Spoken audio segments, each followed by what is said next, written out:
بسم اللہ الرحمن الرحیم صلی اللہ علیہ یا رسول اللہ وعلی اہل بیتک المعصومین المظلومین الہداۃ المہدیین لا سیما علی بقیۃ اللہ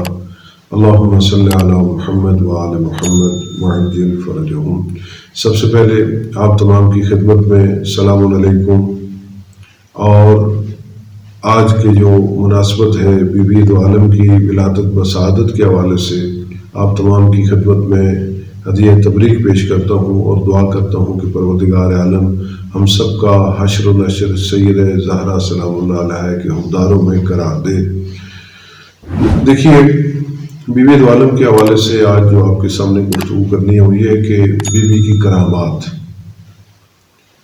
ائمہ معصومین علیہ السلام، اللہ نے ان کو ایسی کرامات دی ہیں کہ جو کسی اور بشر کو ویسی کرامات عطا نہیں کی۔ اور اسی طرح آپ دیکھیں علامہ مجلسی علیہ الرحمہ، انہوں نے بحار الانوار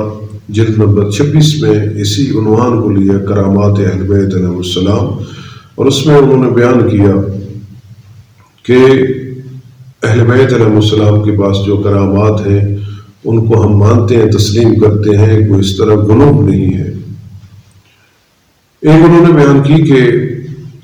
سیدہ فاطمہ زہرا سلام اللہ علیہ جب شکم مادر میں تھیں تو اپنی ماں سے کلام کیا کرتی تھی، گفتگو کیا کرتی تھی۔ انہوں نے اس طریقے سے بیان کیا کہ جب مکہ میں حضور سرور کائنات لوگوں کو، مشرکین مکہ کو دعوت اسلام دیتے تو کافی سارے اکثر وہ تھے کہ جو پیغمبر اسلام کی دعوت پہ لبیک نہیں کہتے تھے بلکہ رسول اللہ کو تکالیف دیتے۔ تو جناب خدیجہ کو اس چیز کا جب علم ہوتا تو پریشان ہوتی۔ جب سیدہ جناب خدیجہ گھر میں اکیلی ہیں تو بی بی دو عالم سیدہ فاطمہ زہرا اپنی ماں سے گفتگو کرتی ہیں اور کہتی ہیں یا لا تحزنی فإن اللہ مع ابیک، اے میری مادر گرامی آپ پریشان نہ ہو، یقیناً اللہ جو ہے پروردگار ہے میرے بابا کے ساتھ ہے۔ اس طریقے سے گفتگو کرنا یہ معمولی کام نہیں ہے، اور بسا اوقات ایسے بھی ہوا جب حضور سرور کائنات گھر میں تشریف لاتے ہیں تو دیکھتے ہیں جناب خدیجہ اکیلی بیٹھی ہوئی ہے، لیکن محسوس ہوتا ہے کہ کسی سے ہم کلام ہیں۔ پیغمبر اسلام آ کے پوچھتے کہ کس سے گفتگو کر رہی ہے، تو اس وقت جناب خدیجہ کہتے ہیں یا رسول اللہ، جو میرے شکم میں یہ جو مولود ہے مجھ سے گفتگو کرتا ہے۔ اس وقت پیغمبر اسلام نے فرمایا ابشروا کہ ھذا بنت، اے خدیجہ میں آپ کو بشارت دیتا ہوں یہ مولود جو ہے یہ بیٹی ہے۔ اللہ نے اتنی عظیم بیٹی پیغمبر اسلام کو عطا کی۔ اور دوسری جو کرامت بیان کی جاتی ہے وہ یہ ہے کہ سیدہ اس عظیم خاتون کا نام ہے کہ جو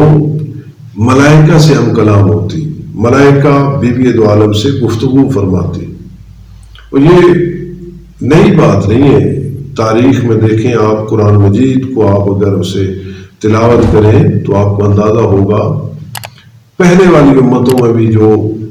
معظمہ بی بی تھیں ان سے بھی ملائکہ کلام کیے کرتے تھے۔ ان میں سے ایک جناب مریم ہے جس کے بارے میں قرآن مجید میں بھی ذکر ہے کہ ملائکہ آ کے کہتے ہیں یا مریم ان اللہ اصطفاک وطہرک، اے مریم آپ کا وہ مقام کہ اللہ نے آپ کو چنا اور آپ کو پاک کیا۔ آگے مکمل آیت ہے، بس میں اشارہ کرنا چاہتا تھا کہ قرآن مجید میں جناب مریم سے بھی ملائکہ نے خطاب کیا، اور بی بی دو عالم کے حوالے سے ملتا ہے کہ ملائکہ آ کے سیدہ سے ہم کلام ہوتے، یہاں تک کہ جو بات کے حالات و واقعات رونما ہونے والے تھے بی بی کے بچوں کے ساتھ، تا قیامت کے حالات و واقعات بھی سیدہ کو بتائے جاتے، وہ ساری کی ساری معلومات ملائکہ دیتے بی بی دو عالم کو۔ اور اسی طرح بی بی کے گھر میں یہ ملائکہ آ کے خدمت کا شرف لیتے، اپنے لیے افتخار سمجھتے، عبادت سمجھتے کہ بی بی کے گھر میں آ کے ملائکہ کام کرتے ہوئے نظر آتے ہیں۔ اور اس کو بھی جناب سلمان فارسی علیہ رحمہ انہوں نے نقل کیا کہ میں بی بی دو عالم کے گھر میں جب گیا تو کیا دیکھا کہ حجرے میں سیدہ آرام فرما رہی ہیں، لیکن چکی خود بخود چل رہی ہے، چلانے والا نظر نہیں آ رہا، جھولا ہے جس میں شہزادے آرام کر رہے ہیں لیکن جھولا بھی خود ہی حرکت کر رہا ہے۔ یہ منظر دیکھ کے جناب سلمان فارسی جلدی سے واپس پلٹے اور پیغمبر اسلام کی خدمت میں آ کے یہ کہتے ہیں، یا رسول اللہ، میں نے سیدہ کے گھر میں جا کے ایک عجیب منظر دیکھا، چکی چلانے والا کوئی نہیں لیکن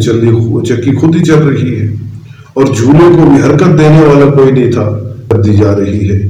تو اس وقت پیغمبر اسلام مسکرائے اور فرمایا کہ اے سلمان،